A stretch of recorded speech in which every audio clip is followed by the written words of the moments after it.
Good morning dear students. आप सभी का इस एजुकेशनल यूट्यूब चैनल पर हार्दिक स्वागत है। प्रिय विद्यार्थियों,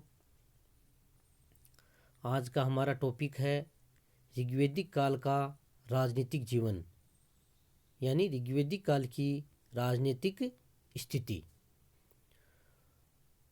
तो इसकी चर्चा करने से पहले हमें ये जान लेना आवश्यक है कि वैदिक काल को कितने भागों में बांटा गया है और ऋग्वेदिक काल क्या है। तो वैदिक काल को मुख्य रूप से दो भागों में बांटा गया है, ऋग्वेदिक काल और उत्तर वैदिक काल।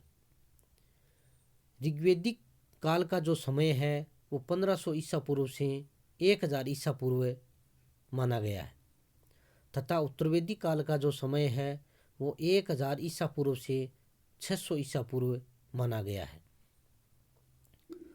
तो पहले हम ऋग्वेदिक काल यानी 1500 ईसा पूर्व से 1000 ईसा पूर्व इस काल की राजनीतिक स्थिति के बारे में चर्चा करेंगे।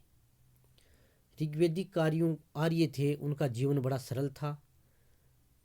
तो उनके जो राजनीतिक संगठन क्या था, इसका हम अध्ययन करेंगे।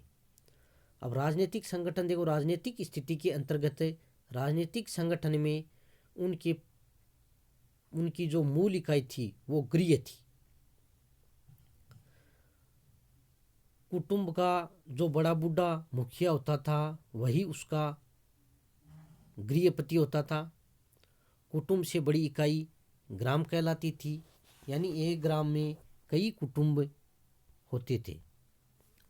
गांव के प्रमुख अधिकारी को ग्रामणी कहते थे और उसका पद सामान्यतः वंशानुगत होता था वह राजा द्वारा नियुक्त किया जाता था।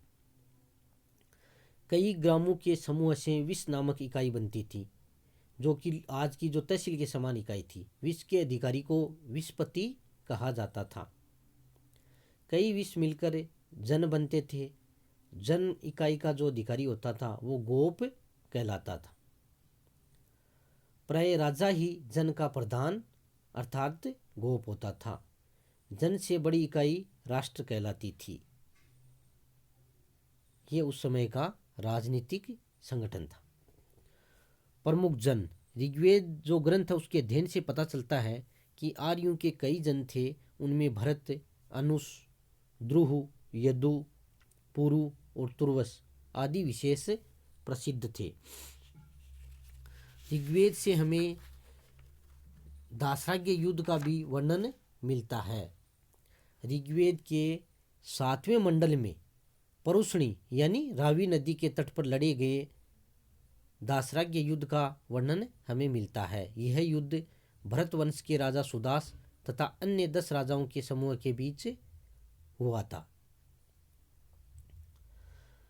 इस युद्ध का कारण यह था कि भरत वंश के जो राजा सुदास ने विश्वामित्र को अपने पुरोहित पद से हटाकर वशिष्ठ को पुरोहित बनाया और विश्वामित्र के नेतृत्व में पुरु वंश के आर्यों ने राजा सुदास के विरुद्ध एक संघ बनाया और दोनों पक्षों में रावी नदी के तट पर भयंकर युद्ध हुआ, जिसमें सुदास की विजय हुई। यह क्वेश्चन कई बार आता है कि दासराग्य युद्ध का वर्णन किस मंडल में मिलता है और दासराग्य युद्ध किस नदी के तट पर लड़ा गया था। तो ये आपको ध्यान में रखना है। और उस समय जो जनपद थे उनमें राजतंत्रात्मक शासन की पद्धति प्रचलित थी और वंशानुगत राज्याधिकार की परंपरा का चलन था। राजा के अधिकार और कर्तव्य क्या थे? तो उस समय राज्य छोटे थे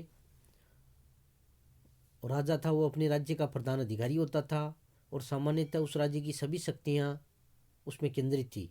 शासन की सुविधा की दृष्टि से वह राजकीय अधिकारियों को नियुक्त तथा पदच्युत करने का अधिकारी था। न्याय के क्षेत्र में वो सर्वोच्च न्यायाधीश होता था और अंतिम अपील की सुनवाई वही करता था। वैसे राजा के अधिकारों पर कोई कानूनी अंकुश न था, परंतु व्यवहारिकता में उसे अपने कर्तव्यों का पालन करना पड़ता था। उसके प्रमुख कर्तव्यों में अपनी प्रजा के जीवन और संपत्ति की रक्षा करना, बाह्य आक्रमण से सुरक्षा करना, अपनी प्रजा की भौतिक एवं आध्यात्मिक उन्नति में सहयोग देना, इस प्रकार उसके ये कार्य थे। प्रमुख अधिकारी ऋग्वेदिक काल में प्रशासनिक कार्यों में राजा की सहायता के लिए प्रमुख पदाधिकारी होते थे, जिनमें पुरोहित, सेनानी और ग्रामीण प्रमुख थे। पुरोहित का पद अत्यंत महत्वपूर्ण था। वह राजा का पथ प्रदर्शक और राजमंत्री होता था। सेनापति राज्य की सेना का प्रधान होता था। युद्ध में सैन्य संचालन का उत्तरदायित्व उसी का होता था। अपनी देखरेख में सैनिकों के वह प्रशिक्षण की व्यवस्था करता था। ग्रामीण गांव का मुखिया होता था। वह गांव में राजा का प्रमुख सैनिक अधिकारी था। इसके अलावा सूत, रथकार और करमार तथा पूरब यानी द्रुपति, स्पष्ट, गुप्तचर तथा दूत आदि मुख्य अधिकारी थे। सभा और समिति इम्पोर्टेंट है। ऋग्वेदिक काल में राजा निरंकुश नहीं होते थे। ऋग्वेद में हमें सभा और समिति का उल्लेख मिलता है, जो राजा को प्रशासनिक सलाह देने तथा उन पर नियंत्रण रखने के लिए होती थी। सभा से तात्पर्य है यानी सभा प्रमुख रूप से वृद्ध तथा अभिजात यानी उच्च लोगों की संस्था थी, और जो समिति होती थी वो सामान्य जनता की प्रतिनिधि सभा थी। ये राजा पर नियंत्रण रखती थी। समिति को राजा को नियुक्त करने व पदच्युत करने का अधिकार भी था। तो इससे क्या है कि उस काल में ये संस्थाएं शक्तिशाली थी और राजा निरंकुश नहीं होता था। न्याय व्यवस्था, राजा सर्वोच्च न्यायाधिकारी होता था। वह स्वयं अथवा अपने पुरोहितों की सहायता से अभियोगों का निर्णय करता था। ऋग्वेद में बहुत से दंडनीय अपराधों का उल्लेख मिलता है, जिनमें चोरी, डकैती, जानवरों की चोरी है, ऋण न चुकाना, इस प्रकार के हैं।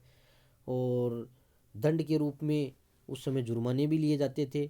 मृत्युदंड की प्रथा भी प्रचलित थी, परंतु ये बहुत ही कम प्रचलित थी।